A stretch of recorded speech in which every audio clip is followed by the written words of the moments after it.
সংস্কার এবং নির্বাচনের প্রস্তুতি একসাথে চলবে বলে জানিয়েছেন প্রধান উপদেষ্টা ডক্টর মোহাম্মদ ইউনূস। রাজধানীতে ঐক্য, সংস্কার এবং নির্বাচন নিয়ে দেয়া ভিডিও বার্তায় একথা জানান তিনি। ভাঙনের চেষ্টা জাতীয় ঐক্যকে আরও মজবুত করেছে বলেও মন্তব্য করেন ডক্টর মোহাম্মদ ইউনূস। শুক্রবার সকালে রাজধানীর খামারবাড়ির কৃষিবিদ ইনস্টিটিউশনে ঐক্য, সংস্কার ও নির্বাচন নিয়ে শুরু হয় 2 দিনের জাতীয় সংলাপ। এই আয়োজনের উদ্বোধন করেন গণঅভ্যুত্থানে হতাহতদের স্বজনরা।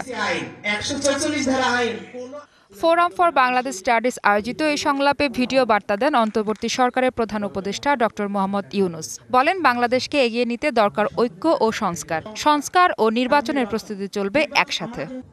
স্বাধীনতার পর অর্ধ শতাব্দী অতিক্রম করে আমরা এক ঐতিহাসিক আত্মত্যাগের বিনিময়ে এক অপূর্ব সুযোগের মুহূর্ত সৃষ্টি করেছি।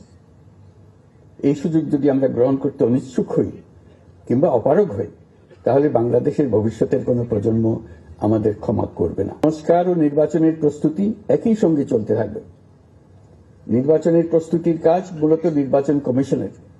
নাগরিকদের নির্বাচনের তারিখ না পাওয়া পর্যন্ত এই প্রক্রিয়ায় সময় দিতে হয় না, কিন্তু সংস্কারের কাজে সকল নাগরিককে অংশগ্রহণ করতে হবে। তিনি বলেন, গণঅভ্যুত্থানের বিরুদ্ধ শক্তি ভাঙন তৈরির ক্রমাগত চেষ্টা চালানোর কারণে আরও দৃঢ় হয়েছে জাতীয় ঐক্য।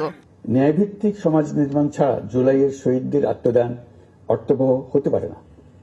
ফেসিবাদ বাংলাদেশকে আদর্শভিত্তিক সকল রকমের লক্ষ্য থেকে বিচ্যুত করে গভীর অন্ধকারের দিকে আমাদেরকে নিয়ে গিয়েছিল। আমরা আবার প্রিয় বাংলাদেশকে সাম্য, মানবিক মর্যাদা ও ন্যায় বিচারের পথে ফেরাবার লক্ষ্যে কাজ করছি। জুলাই আগস্টে শহীদদের আত্মদান অর্থবহ করতে ন্যায়ভিত্তিক সমাজ নির্মাণে জোর দেন প্রধান উপদেষ্টা। মাহফুজা বৃষ্টি, ডিভিসি নিউজ, ঢাকা।